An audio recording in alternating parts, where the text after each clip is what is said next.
Welcome to the digital revolution. But here's the shocking truth. We are handing our children the most powerful tool ever created, yet we don't fully understand its impact. Stick with me, because what I'm about to uncover will challenge everything you thought you knew about parenting. The digital age has introduced countless opportunities for learning, entertainment, and connection. But what are the costs? In the early 2000s, the internet was still in its infancy, and many of us grew up with no smartphones in our pockets. Fast forward to today, and children are growing up in an entirely different world. From online gaming to social media, every child is now a digital native. But just because they're immersed in technology doesn't mean they know how to wield it responsibly. So, what's at stake? The truth is, excessive screen time is taking a toll on kids' cognitive development, emotional intelligence, and even their mental health. You might ask, isn't technology just a part of life now? The answer is yes, but only if we can learn to control it.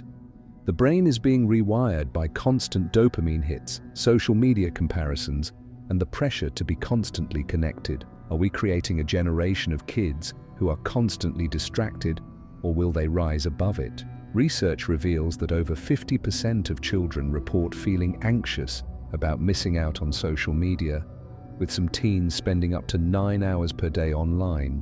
How does this affect their mental health? Let's dive deeper.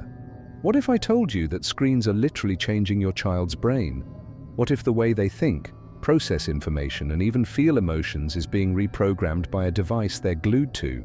The human brain is incredibly adaptive. That's a great thing when it comes to learning, but it also means that excessive screen time is shaping how our kids think, learn, and process information. Studies show that the constant exposure to stimuli from social media, games, and videos leads to the brain being flooded with dopamine. This feel-good chemical drives addiction, reinforcing certain behaviors like checking notifications or getting likes. Research from Stanford University shows that the more time kids spend in front of screens, the less time they spend in meaningful social interactions, leading to isolation and anxiety. This is more than just a habit. It's a rewiring of the brain that can lead to long-term issues, like difficulty focusing, sleeping, and even emotional regulation. But it's not all doom and gloom. The brain can adapt, and there's still hope for a balanced digital life. What can parents do to combat this trend? It's time to introduce digital boundaries and create tech-free zones in the home. It's about shifting the focus back to real-life interactions, the kind that happen away from a screen. Can we reverse the effects of screen addiction on the brain, or is it too late? Social media promises connection, but what it delivers is an epidemic of insecurity, loneliness, and comparison. The question is, how long can we pretend this doesn't matter? Social media has revolutionized how we communicate, but it has also given rise to a generation struggling with identity and self-worth. Kids and teens are posting pictures, sharing stories, and waiting for likes and comments. But behind the screen, there's a mental health crisis brewing. According to the latest data, over 40% of teenagers report feeling worse about themselves after using social media. Studies by the American Psychological Association indicate that teens who spend more than 3 hours a day on social media are at a significantly higher risk for depression and anxiety. The constant pressure to appear perfect, to conform to ever-changing standards, and to curate an idealized version of one's life can create lasting emotional scars. Parents often feel powerless in this digital world, unsure of how to protect their children from the toxicity of social media. But here's the truth. Open conversations and understanding the apps your kids are using is crucial. Don't just ban technology, help them navigate it in a healthy way. How can we give our kids the confidence to thrive in an online world that's constantly judging them? We can't just ban technology, and honestly, we shouldn't. It's about managing it and setting boundaries. But how do you do that when every other kid has a phone in their pocket? Parenting in the digital age requires a delicate balance. Kids need technology, but they also need to learn how to use it responsibly. A study by the Kaiser Family Foundation shows that kids aged 18 are spending, on average, 7 hours and 38 minutes a day on screens, most of which are spent on entertainment. This staggering amount of screen time isn't just bad for their brains, it's bad for their relationships and overall well-being. It's tempting to ban screens altogether, but that's not the solution. Instead, we need to set clear boundaries. No screens during meals, no screens in bedrooms, and scheduled screen time for entertainment purposes only. The key is to make technology a tool, not a constant companion. A recent study by the Journal of Clinical Psychology revealed that children who are given unlimited access to screens are at a higher risk of developing emotional and behavioral problems. What if the key to raising kids who thrive in the digital age isn't to remove screens, but to help them use screens responsibly? What happens when we put technology in the classroom? Does it enhance learning, or are we sacrificing deep, meaningful education for flashy apps and gadgets? Technology in education has the potential to be revolutionary. From interactive learning platforms to virtual reality lessons, there are endless possibilities. But there's a darker side. While technology can make learning more accessible, it also introduces distractions. How many times have you seen a child on an educational app only to have them jump to a YouTube video or a game? A study by the National Education Policy Center revealed that excessive screen time in classrooms is associated with a decline in academic performance. The fast food nature of online content encourages shallow learning and reduces the ability to concentrate for extended periods. The real challenge lies in how we integrate technology into education without letting it replace the deep, reflective learning that comes from reading books, engaging in discussions, or working on hands-on projects. It's not about banning tech in classrooms. It's about ensuring that it complements real-world education, not replaces it. Can we integrate technology into education in a way that enhances learning, or are we doomed to a generation of distracted students? The digital world is addicting, but what if it's more than just addiction? What if screens are altering our children's emotional development in ways we can't yet fully understand? We've heard the term screen addiction, but what does it really mean? Research shows that prolonged exposure to screens can alter the brain's chemistry, leading to addictive behaviors. Just like any other addiction, excessive screen use can lead to emotional instability, poor impulse control, and social withdrawal. A study from the University of California found that children who spend more than 3 hours per day on screens are more likely to develop mental health problems, including anxiety, depression, and even suicidal tendencies. This isn't just about wasting time, it's about the toll it takes on their emotional well-being. It's not just about cutting down on screen time, it's about finding healthier, more fulfilling ways for kids to spend their time, like engaging in physical activities, forming real-world friendships, or developing hobbies that don't involve a screen. What happens to a generation raised on screens if we don't intervene now? Technology isn't just changing how kids learn or interact, it's dividing them. But here's the truth no one wants to talk about. The digital divide is growing wider, and our kids are the ones suffering. We all know that technology can be a game changer, but what happens when kids don't have equal access to it? The digital divide, the gap between those who have access to modern technology and those who do not, has become a major issue. In low-income households, kids often don't have the resources to access the internet or the devices needed to thrive in today's world. According to the Pew Research Center, 1 in 4 children in low-income families lack access to a computer or high-speed internet. Without these tools, they are falling behind academically and socially. The sad reality is that in a digital world, those who don't have access are being left behind. This is more than just a tech issue, it's a social justice issue. As we push for more technology in education, we need to ensure that every child has the same opportunities to learn and grow. If we don't, we risk creating a generation of kids who are already at a disadvantage before they even start school. Can we bridge the digital divide before it's too late? Or are we setting up future generations for failure based on where they were born? If you've been hovering over your child's screen use like a helicopter, you're not alone. But here's the surprising truth. Overparenting might be worse than no parenting at all.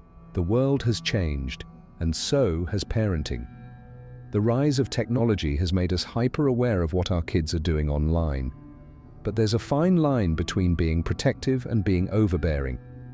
According to recent studies, overparenting, whether it's monitoring every app or restricting access to devices, can backfire. Research from the University of Michigan suggests that overprotected children tend to have lower self-esteem, poor problem-solving skills and difficulty handling stress. Ironically, being too involved can undermine a child's confidence and their ability to navigate the world on their own. The key is balance. Parents must be proactive in setting limits, but also trust their kids to make responsible decisions. Gaming, it's fun, it's engaging, and it's addictive. But is it helping our kids or harming them? The answer might surprise you. Video games are one of the most debated aspects of digital culture. On one hand, they can foster creativity, strategic thinking, and teamwork. On the other hand, excessive gaming can lead to isolation, poor academic performance, and in some cases, addiction. The American Psychological Association found that around 8.5% of gamers meet the criteria for addiction, meaning they spend so much time playing that it interferes with their schoolwork, relationships, and physical health. But it's not all bad. When done in moderation, gaming can enhance cognitive skills and even provide an avenue for socializing. The question isn't whether gaming is inherently good or bad. It's about the amount of time spent and the content consumed. Parents must find ways to ensure that gaming remains a positive activity rather than a gateway to problematic behavior. Could your child's gaming habits be an escape from real-life stress? Or is it a harmless way to have fun? How can we set limits that foster a healthy relationship with gaming? Social media influencers, they seem harmless, right? But here's the truth. They may be more dangerous than the bullies we grew up with. In the digital age, peer pressure has gone global. Kids today don't just feel pressure from their friends in school, they feel it from influencers on Instagram, TikTok, and YouTube. These influencers often present a curated, glamorous version of their lives, creating an idealized standard of beauty, success, and happiness that's nearly impossible to live up to.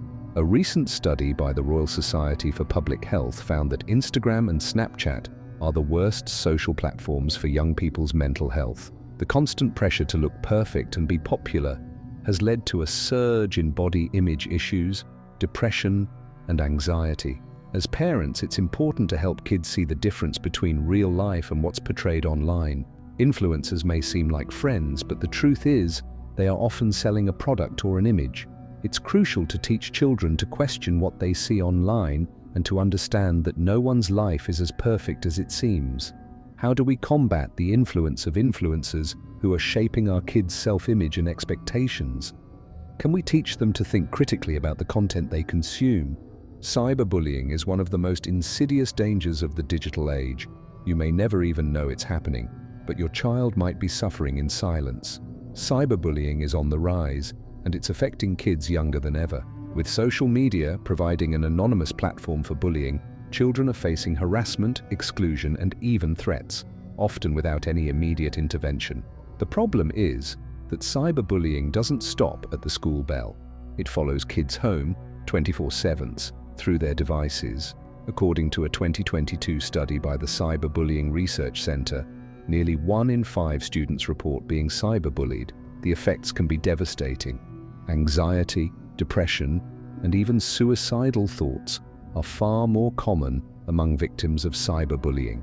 As parents, it's vital to create an open, non-judgmental space where children feel comfortable sharing their experiences online. Schools and communities must also take a stand, educating kids about the harmful effects of online bullying and providing resources for those who need help. What if your child is the victim of cyberbullying, but you never know? How can we protect them from online harm without taking away their online freedom? You may think social media is just a phase, but it's not. It's shaping who your kids are, how they see themselves, and how they relate to the world. Social media isn't just a pastime anymore. It's the very fabric of many teenagers' identities. Platforms like Instagram, TikTok, and Snapchat are where teens express themselves, seek validation, and form relationships. But beneath the filters and likes, there's a darker side that many parents aren't fully aware of.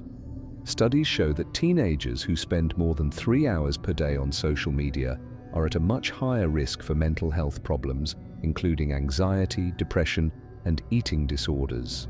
According to the National Institute of Mental Health, 60% of teens feel pressured to present a perfect life online, which can lead to chronic dissatisfaction and stress. The problem isn't just the amount of time spent on social media, it's how it distorts reality. Teens often compare their real lives to the curated highlight reel versions of others. This fosters insecurity and even feelings of inadequacy. As a parent, the challenge is how to strike a balance. How can we allow our teens to develop an online presence while also ensuring they understand the difference between online personas and real-world values? Is technology the cause of rising anxiety in children, or is it merely a symptom of a much bigger issue? Let's break down what we really know. There's no denying that kids today are dealing with more anxiety and stress than ever before. But what's driving this? Technology, while incredibly useful, may also be fueling an epidemic of mental health challenges. Research from the American Psychological Association reveals that over 50% of teens report feeling anxious or depressed due to social media use. Constant notifications, fear of missing out, and the pressure to be perfect online have created an environment where anxiety is becoming the norm.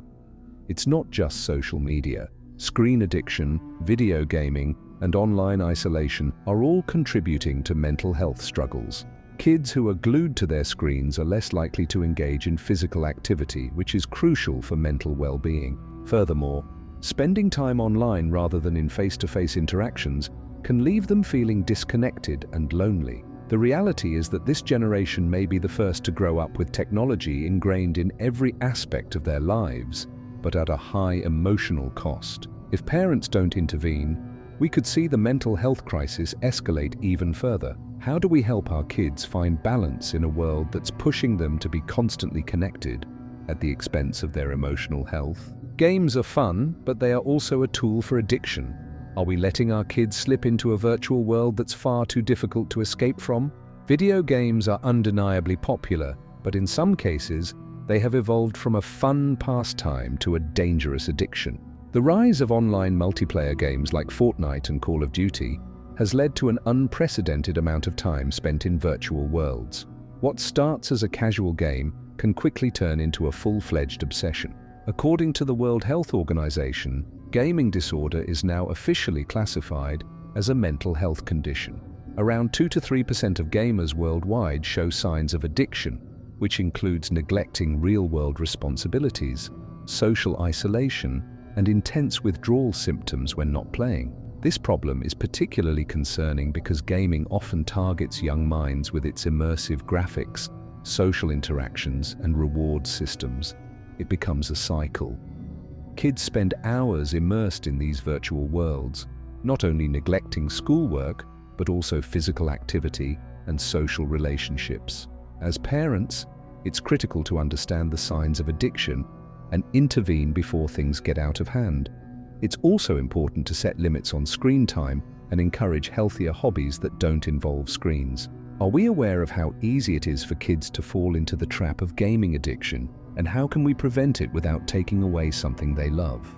We teach our kids math, science, and history, but in today's world, teaching them digital literacy is just as important. Are we doing enough? In a world where technology is omnipresent, digital literacy has become just as important as any traditional subject. However, many parents and educators are still lagging behind when it comes to teaching kids how to use technology responsibly. A 2022 study by Common Sense Media revealed that 45% of teens reported they didn't know how to recognize credible information online. This gap in digital literacy means that kids are vulnerable to misinformation, online predators, and cyberbullying. Furthermore, they may not understand how to protect their privacy, which puts them at risk of identity theft or exploitation. Teaching digital literacy is not just about understanding how to use technology, it's about fostering critical thinking, safe online behaviors, and ethical practices. Parents need to equip kids with the tools to navigate the internet responsibly, to differentiate fact from fiction, and to understand the long-term consequences of their digital actions. This means more than just limiting screen time or blocking inappropriate sites.